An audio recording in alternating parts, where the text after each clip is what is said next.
The phone was propped against a clay flower pot on the porch railing, camera facing out toward the street, and Billy Finch was standing in his driveway in a polo shirt at 9 in the morning talking to 412 people he had never met. "There it is," he said, pointing. "Same spot, 6 days." The car was a silver Honda Civic parked at the curb in front of the house next door. It hadn't moved since the previous Tuesday, not for groceries, not for work, not at all. "Her name is Caitlin," Billy said. "Late 20s, lives alone, and nobody on this street has seen her in 6 days. 400 viewers. Someone typed call the police. Someone else typed she probably went on vacation, LOL. Billy read both out loud. "That's what I thought at first," he said, "but her mail hasn't moved. Her recycling bin is still at the curb from last Tuesday's pickup, and every night this week, her porch light comes on at exactly 8:47. Same time, every night. You don't set a timer like that if you're on vacation. You set a timer like that when you want someone to think you're still home." He looked back at the camera. "I think something happened to her. Welcome to Strong Mind Stories. Character-driven stories with a twist you won't see coming, and an emotional truth you probably will. Hit that like button and subscribe if you want more. Let's get into it." Billy Finch had lived on Citrus Glen Drive for 31 years. He and Carol had bought the house in 1993, when the citrus trees in the backyard were still saplings and the neighborhood smelled like fresh concrete, and everything still felt possible. Now the trees were overgrown, and Carol was 3 years gone, and the house was exactly the same as it had always been, which was both the comfort and the problem. He had retired from Tustin Unified School District 14 months ago. Earlier than planned, earlier than he'd wanted. But he'd gone back after Carol died, and spent 6 months sitting in meetings where people looked at him with the particular expression people give the recently widowed. And one Wednesday morning he wrote his resignation letter, and drove home and sat on the back patio, and watched the overripe oranges drop from the trees one at a time, and told himself that was fine. He was fine. He just needed some time. Time turned out to be the wrong thing to give him. His son Derek called on Sundays. A neighbor named Ray had brought a casserole in the first month. Other than that, the days were his own. The morning walk, the coffee on the patio, the errands that stretched twice as long as they needed to, because the alternative was coming home. He needed something to organize around. He'd spent 22 years being the person other people brought their problems to, and without that he felt like a tool left out in the weather, still functional, going slowly to rust. The Citrus Glen Neighborhood Watch Facebook page had been his idea. He posted about a loose dog, a coyote, a car prowl 2 blocks over, small stuff. Then in January he posted a video of himself standing in his own driveway, talking about a porch package theft, and 300 people watched it and 42 left comments thanking him, and he lay in bed that night thinking about those 42 comments longer than he wanted to admit. He hadn't expected it to feel like that much. Caitlin Marsh had moved in next door 8 months ago. Quiet, kept to herself, waved when she saw him. They'd had 4 real conversations total, once about the trash schedule, once about a plumber she'd recommended, once when her cat got into his yard. He knew she worked somewhere on Myford Road and lived alone and didn't get many visitors. He noticed the car on day 3. He noticed because he noticed everything now, that particular alertness to small wrongness that had sharpened since the retirement, with nothing else to absorb it. A car at the curb for 3 days was nothing. A car for 6 was a different thing. On day 5 he checked her mailbox, stuffed. He stood with his hand on the lid, looking up at the dark house, and felt the specific discomfort he recognized from his working years. A situation that looked fine from the street but didn't hold up once you got close. On day 6 he found an eviction notice in the mail pile, 2 months old, already resolved by the postmarks on the envelopes that followed. But it was there. He stood in the morning heat, looking at it, and thought about the man he'd seen leaving her house 3 days ago. Late 30s, a car he didn't recognize, carrying a duffel bag, leaving the front door unlocked. He'd assumed a repairman, a friend, someone with a reason to be there. He thought about it now differently. A man helping someone leave in a hurry would carry a bag, would leave fast, might not stop to lock the door. A neighbor named Val had mentioned over the fence that Caitlin had seemed nervous lately, distracted. That fit too. Billy went inside and propped his phone against the flower pot and went live. The first stream got 400 viewers and 68 comments. A man named Paul E_OC wrote, "Poor girl, hope she's okay. Did anyone check with her employer?" Billy read it out loud. "Good thought, Paul," he said. I'm looking into that. He didn't think about Paul E_OC again that day. The second stream came 2 days later. 800 viewers. He had learned things. A neighbor 3 houses down had seen the gray car, a Camry, parked twice in the past 2 weeks. Caitlin had not shown up at a physical therapy clinic on Myford Road since last Tuesday. Billy mentioned both on the stream. He panned the camera slowly across the front of her house, then zoomed in on the silver Civic sitting unmoved at the curb. He felt useful. He felt, watching the comment numbers climb, like a man with a room full of people paying attention. He hadn't felt that in 14 months, and he didn't stop to examine how much he'd missed it. Paul E_OC was in the comments. Gray Camry, do you know if it was a newer model? Asking because I think I might have seen it. Billy said on stream, if anyone's seen a gray Camry in this area lately, drop it in the comments. He kept going. He did not think about why a stranger would need to know the year of the car. The third stream was Thursday evening. Billy walked viewers through the house, the mail situation, the cat bowl visible through the side gate. He talked about the clinic on Myford Road. He said he believed Caitlin had left in a hurry, probably some debt, maybe a bad situation with her landlord, and that the man with the Camry had helped her go. I just want to know she's okay, he said. That's all this is. 1,200 viewers. He didn't see his son's name in the comments, but Derek was there, had been watching for 11 minutes. At the moment Billy panned the camera and the gray Camry sitting 2 houses down was briefly visible in the background, a detail Billy had not meant to include. Derek stopped watching and called his father. Billy declined the call. He was live. Derek got in his car. He was still on the porch, scrolling the comments, when the headlights turned into the street. Derek got out without greeting him and walked up the driveway and said, "Take it down." "Take what down?" "The streams. All of them." Billy put his phone in his pocket. "I'm trying to find out if you put her employer on the internet." Derek stopped at the foot of the porch steps. "The make and color of her friend's car? You filmed her street from multiple angles and 1,200 people watched it live. You have no idea who's in that audience." "I have neighbors in that audience. People who want to learn the truth." "You don't know that."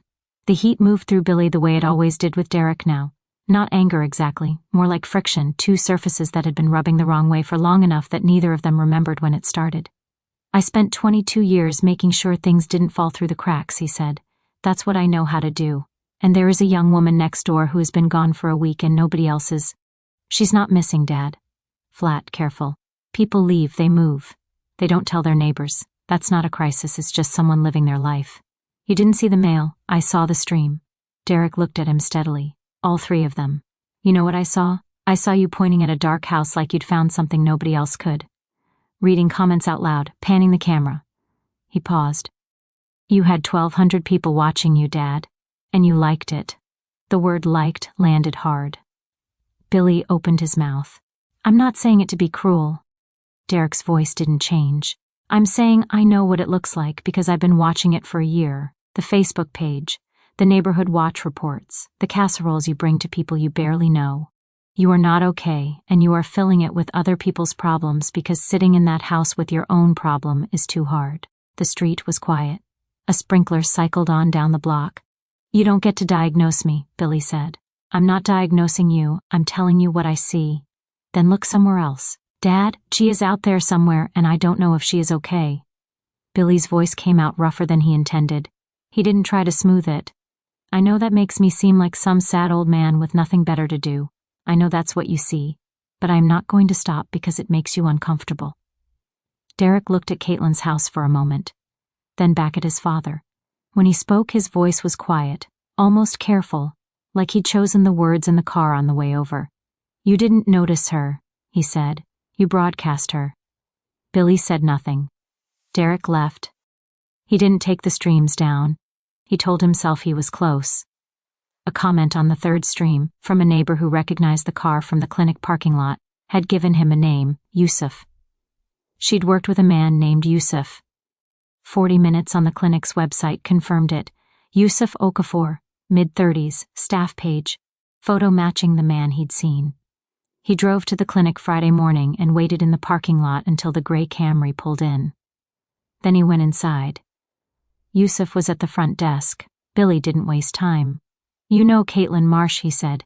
"I live next door to her. Her mail is backed up, her car hasn't moved in a week, and I saw you leave her house 6 days ago carrying a bag. Something moved across Yusuf's face, not guilt, but the expression of a man doing rapid calculations. I don't know what you're talking about, he said. I have you on camera leaving her house.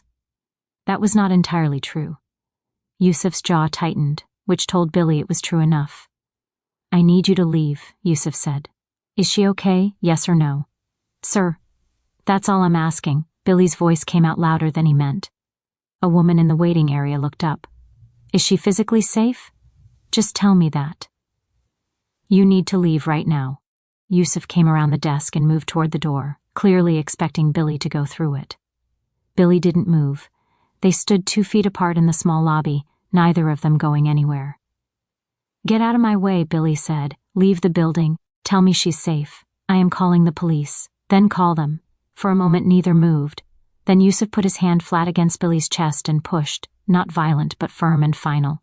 And Billy stumbled back a step, his shoulder catching the door frame, the door swinging open behind him. He was outside. He stood in the parking lot. His shoulder ached. Through the glass he could see Yusuf watching him, and the expression on Yusuf's face was not the look of a man who just removed a nuisance. It was the look of a man who was genuinely afraid, not of Billy, of something else entirely. Billy drove home slowly, turning that expression over in his mind the whole way. He was at the CVS on Newport Avenue that evening, picking up nothing he needed when a man fell into step beside him in the parking lot. You're the guy from the Citrus Glen page, the man said. Friendly, easy smile. Somewhere around 40, fit dark jacket. The stream's about the missing neighbor. Billy slowed. That's me. I think I might know her. Caitlin, right? The man extended his hand. Paul. I went to high school with a girl named Caitlin Marsh. Different spelling maybe, but it's an unusual name. Could be the same person. They shook hands. Paul had a firm grip and steady eyes, and the particular ease of someone who was very comfortable talking to strangers. Did you know her well? Billy asked. We lost touch. You know how it is. I saw your post and thought, if it's the same Caitlin, I might be able to help. Do you know what she looks like? I could probably tell you if it's the same person. Billy described her. Paul nodded slowly like he was searching his memory. That could be her, he said. That really could. He paused. Do you know much about her situation? Like whether she had anyone she was close to? A boyfriend or… Not really, Billy said. What about the guy with the car? The Camry you mentioned? Did you ever find out his name? Billy looked at him. The question was reasonable. The tone was reasonable. Everything about the man was reasonable, smooth, warm, a person who was simply trying to help.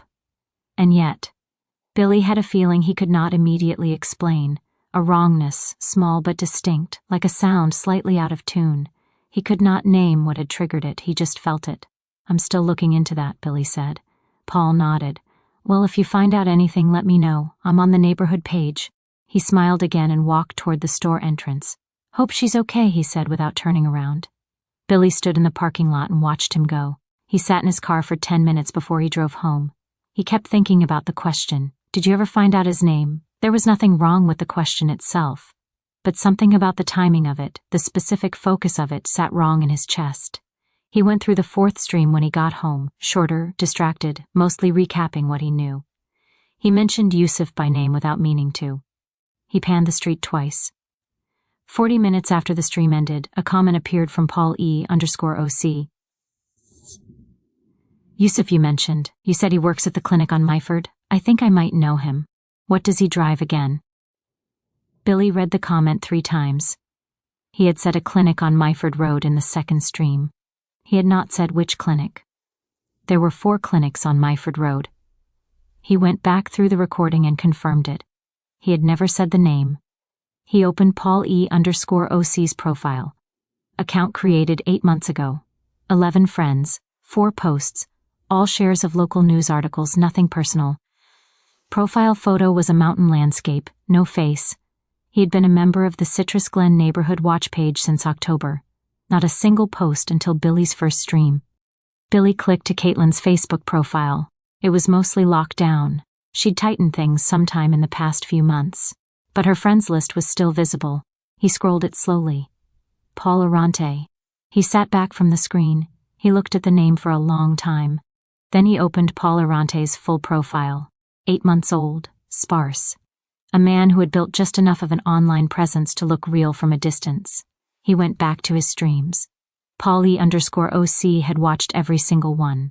The first 3 in full. The 4th one twice. Billy's hands weren't quite steady when he picked up the phone and called Derek. It rang 4 times and went to voicemail.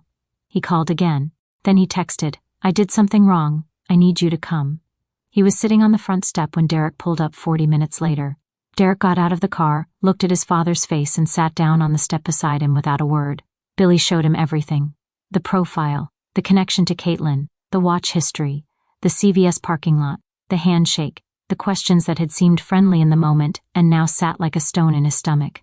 Derek looked at the phone a long time. "How many streams?" 4. "What did you put out there?" Billy listed it. The clinic, Myford Road, the Camry, Yusuf's name, the street, the house, the specific angles of the neighborhood filmed from his own driveway, broadcast to anyone who wanted to watch. Derek was quiet for a moment, then he held out his hand.